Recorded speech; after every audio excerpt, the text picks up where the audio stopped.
সম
general insurance of India আর্থিক সহযোগিতা করেছে।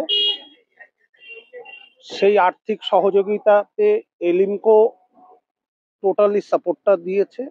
আমাদের জাগ্রত সংঘ এবং নেতাজি পাঠাগারের যারা সদস্য আছে, আমরা যারা সদস্য আছি, সবার সহযোগিতায় আজকে এই ক্ষুদ্র অনুষ্ঠান আমরা করছি। আমরা চেষ্টা করি নেতাজি পাঠাগার এবং জাগ্রত সংঘ, সমীর নাগ বলে আমাদের এখানে এক ব্যক্তি ছিলেন, আমাদের দুর্ভাগ্য যে উনি আর নেই, ওনাকে চলে যেতে হয়েছে। কিছু দুষ্কৃতী ওনাকে এই পৃথিবী থেকে সরিয়ে দিয়েছে। তার অসম্পূর্ণ যে কাজ, আমরা জাগ্রত সংঘ এবং নেতাজি পাঠাগারের সদস্যবৃন্দ চেষ্টা করি সেটাকে বয়ে নিয়ে যাওয়ার জন্য চেষ্টা করছি। আমি জানি না আমরা কতদূর পারি। কতজন মানুষকে দেওয়া হলো আজকে এখানে 100 জন মানুষকে, 101 জন মানুষকে দেওয়া হচ্ছে। কি কি দেওয়া হলো? ব্যাটারি চালিত tricycle, wheel chair, crash, elbow crash, কানের মেশিন, মানে বিভিন্ন রকম প্রতিবন্ধীদের, মানে যারা অক্ষম ব্যক্তি, শারীরিক অক্ষমতা যাদের আছে, এরকম বিভিন্ন ব্যক্তিকে এই জিনিসগুলো দেওয়া হচ্ছে। এর থেকে ভালো কাজ তো আর হতে পারে না। জাগ্রত সংঘ নেতাজি পাঠাগারের উদ্যোগে এই যে আমাদের আজকে পার্থবাবুর বিশেষ উদ্যোগ, আর আমাদের এলিনকো আর জেনারেল ইন্স্যুরেন্স কোম্পানি সুন্দরভাবে যারা বিশেষভাবে সক্ষম মানুষদের হাতে ট্রাইসাইকেল তুলে দিচ্ছেন, এর থেকে ভালো কাজ আর কি হতে পারে।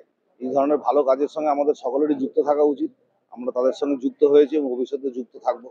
এটাই তো আমাদের কাজ। আমরা সমাজের যে যেখানে আছি, যে যার কাজ করি, কিন্তু আসলে তো মানুষের পাশে দাঁড়ানো, মানুষের যতটা আমরা মানে দুঃখ লাঘব করতে পারি, এটারই তো চেষ্টা সকলেরই করা উচিত। সেই তাগিদ থেকেই আমরা সকলে এখানে সমবেত হয়েছি। এসে দাঁড়াচ্ছে। আমরা তো সমাজসেবী বললে আমার লজ্জা লাগে, কারণ আমরা প্রকৃত অর্থে সমাজসেবী নয়। সমাজসেবী এই ধরনের স্বেচ্ছাসেবী সংগঠনের মানুষ, যেমন পার্থদা এখানে যেটা করছে, এবং এই পাঠাগারের যারা কর্মীরা রয়েছেন, যারা এর সাথে যুক্ত রয়েছে, তারা, আমি প্রতি বছর আসি এবং একবার নয়, এরা বছরে 4 থেকে 5 বার অনুষ্ঠান করে এবং এইভাবেই মানুষের পাশে দাঁড়ায়।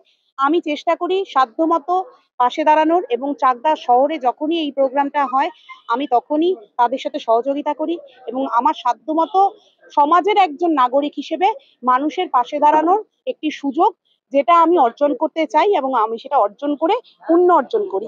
আমরা জোনাকুড়ি মানুষকে আমরা ওখানে বিনা পয়সা তাদের ভরণ পোষণ সমস্তটাই আমরা দায়িত্বভার গ্রহণ করব। ভরণ পোষণ, বাসস্থান। না না না না, এটা যাদের পরিবার থেকে বিচ্ছিন্ন, যেমন একটু আগে শুনছিলাম যে একজন প্রতিবন্ধী মানুষ, তাকে মারধর করে, সেই তো মানুষ। আমার কাছে এখানে প্রতিবন্ধী বা অন্য কিছু নয়, যে নিপীড়িত, বঞ্চিত, সকলের জন্য। সেক্ষেত্রে যেহেতু আমাদের অ্যাকোমোডেশন হয়তো 20 জন হবে, খেয়ে দিয়ে চলে আসতে পারে, সে সংখ্যায় আমাদের কোনো আপত্তি নেই, কিন্তু থাকার জন্য আমরা 20-র বেশি রাখতে পারবো না। আমরা যে কন্ডিশন তৈরি করেছি। এখানে পার্থ সাহা তিনি প্রতিনিয়ত মানুষের পাশে দাঁড়ান, তার জাগ্রত সংঘ তারা আমরা দেখেছি প্রতি বছর এরকম আমাদের যে সমস্ত যারা প্রতিবন্ধী আছেন তাদেরকে একত্রিত করে আজকে সরকারিভাবে যে সমস্ত সহায়ক সরঞ্জাম তিনি তাদের হাতে তুলে দিচ্ছেন। আমি ধন্যবাদ জানাচ্ছি পার্থকে, তার এই মহতী অনুষ্ঠানে আমাকে আজকে তিনি আমন্ত্রণ করেছেন এবং আমি সবসময় এই ধরনের অনুষ্ঠানে আসি এবং সেখানে বলি আমি যেহেতু চাকদা পঞ্চায়েত সমিতির দায়িত্বে আছি যে আপনারা আসুন, কোনো রকম যদি আপনাদের সুরাহার দরকার হয় সরকারিভাবে আমরা যদি যা যা করতে পারি আপনারা আসুন, কাগজপত্র ঠিকঠাক থাকলে আমরাও সরকারিভাবে চেষ্টা করব আপনাদের পাশে দাঁড়ানো। আজকে সেই উদ্দেশ্যে আজকে এখানে আসা।